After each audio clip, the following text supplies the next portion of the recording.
কপালে ছিল আজকে ডাল, আলু ভাতে আর ডিম ভাজা, কিন্তু কে জানে আজকে আবার সেই মাটন কষাতেই আমার কপালে ভাত আছে।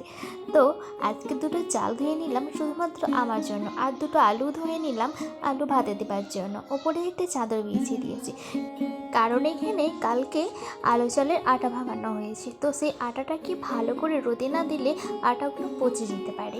তো নিচে এসে ভাত চাপিয়ে দিয়েছি একদিকে, একদিকে ডাল দিয়েছি, অল্প একটু তেল দিলাম, একটা তেজপাতা দিয়ে দিলাম। দেখতে দেখতে ডালও হয়ে গেছে, আমার ভাতও হয়ে গেছে। তো একটা তাওয়াতে দুটো শুকনো লঙ্কা আর অল্প একটু পেঁয়াজ দিয়ে তেল পেঁয়াজ করে নিলাম আলু ভাতেটা মাখবো বলে। এই তেল পেঁয়াজ করে আলু ভাতে খেতে ভীষণ মজা লাগে। তারপর এখানে একটা দাদা এসে একটু খাসির মাংস দিয়ে গেল, কারণ আমার একটা দাদার ছেলের আঁকিকার ছিল, তো সেখান থেকেই অল্প একটু মাংস দিয়ে গেছিলো। তো আমি বললাম না যে কার কপালে কী আছে সেটা কেউ বলতে পারবে না।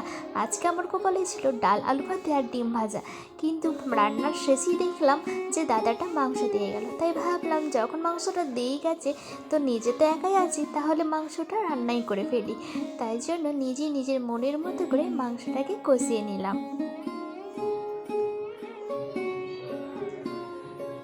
আমি যে রান্না খুব ভালো পারি না তা নয়, মোটামুটি রান্না আমি ভালোই পারি, কারণ আমার মা মাঝে মাঝে আমাকে একা রেখে মামা বাড়ি দিতে বাড়ি যেত, তখন আমি একা একাই রান্না শিখে গিয়েছি।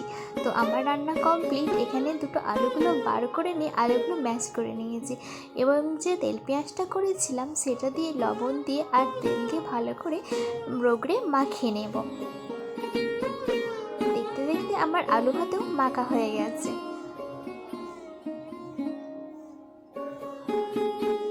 আর এদিকে আমার মাংস রান্না পুরোপুরি কমপ্লিট।